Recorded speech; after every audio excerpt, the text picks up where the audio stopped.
Assembly ఎన్నికల్లో 6 గ్యారెంటీలు ప్రకటించి విజయం సాధించారు. మెజారిటీ ఆఫ్ సీట్లు సొంతం చేసుకుంది కాంగ్రెస్ పార్టీ.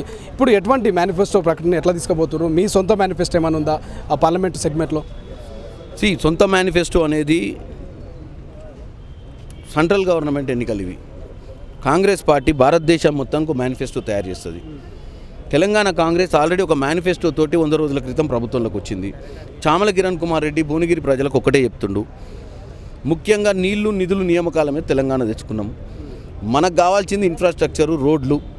ప్రతి ఊర్లో కూడా తెలంగాణ ప్రభుత్వంలో కాంట్రాక్టర్లకు పైసలు లేక గుంటలు పడ్డ రోడ్లు వదిలిపెట్టి ఇప్పుడు వర్కులు చేసే పరిస్థితులు లేరు. గతంలో రైతులు సూసైడ్ చేసుకొని చచ్చిపోగా చూసినాం. గ్రామ పంచాయతీల సర్పంచులు బిల్లులు రాక సూసైడ్ చేసుకొని చచ్చిపోయే పరిస్థితి కనపడ్డది అన్న. కాబట్టి నేను ఒకటే చెప్తున్నా, ఈ బీఆర్ఎస్ పాలనలో సర్పంచులు కూడా సూసైడ్ చచ్చిపోయేటువంటి పరిస్థితికి తీసుకొచ్చినటువంటి ప్రభుత్వంలో ఈరోజు కాంగ్రెస్ అధికారంలోకి వచ్చిన తర్వాత వాళ్ళు చేసినటువంటి అన్ని తప్పుల్ని మేము ఎండగడుతున్నాం. సెంట్రల్ గవర్నమెంట్లో కూడా రేవంత్ రెడ్డి గారు ఒక మేజర్ డయాస్ మీదకి వెళ్ళి పెద్దన్న పాత్ర పోషించాల్సిన మోడీ గారు సవితి తల్లి ప్రేమ చూపించొద్దు ఈ రాష్ట్రాల మీద, మాకు రావాల్సిన నిధులు మాకు ఇవ్వాలని పోరాటం చేస్తున్నాం. మరి గతంలో ఎందుకు అడగలేదు కేసీఆర్? కాబట్టి డెఫినెట్గా భువనగిరి ప్రజలకు ముఖ్యంగా చదువు చాలామంది చదువుకొని ఊర్లలో విద్యార్థులు ఉంటారు.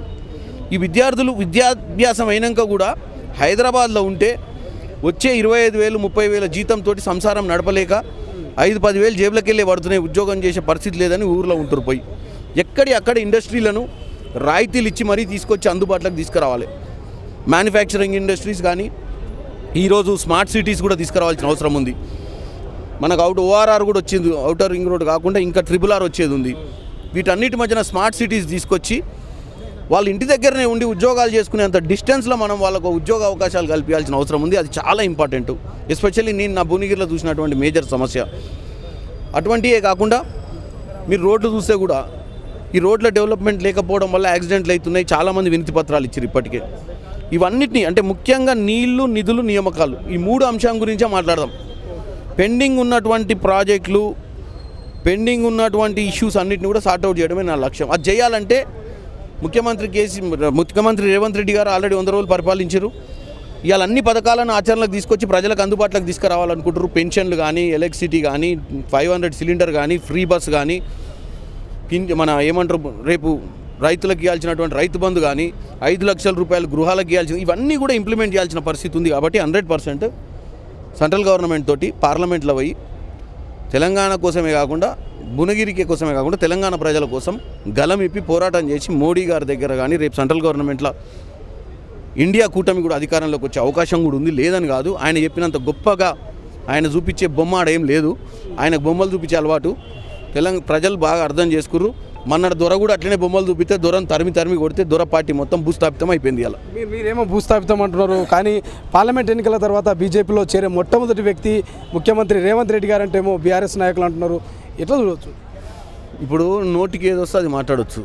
ఫస్ట్ వాళ్ళ దాంట్లోకి వెళ్ళి బయటికి ఎవరిని పోకుండా చూసుకోకుండా పక్కన వాళ్ళ గురించి ఎందుకే? అసలు నీ పార్టీలోకి వెళ్ళి ఎందుకు బయటికి పోతున్నారో ఒకసారి మన సకదనం ఏందో చూసుకుంటే అర్థమైద్ది. మనం నాయకులకే ఆత్మగౌరవం లేకుండా చేసినావు నీ పార్టీలో. ఇవాళ గేట్ తెరిస్తే నీళ్ళు ఎట్టబోతాయో ప్రాజెక్టులకు వెళ్ళి అట్ట పోతురు. పార్టీలకు వెళ్ళి ఊర్లలో ZPTCలు, సర్పంచులు, MPTCలు తండోపతండాలుగా వస్తామంటారు పార్టీలకు. అది వదిలిపెట్టి కుటుంబ పాలన చేసి 5 మిగిలేటట్టురు ఆ పార్టీలో. మరి ఈ 5 ఎవరు జాయిన్ చేసుకుంటారో చూడాలి.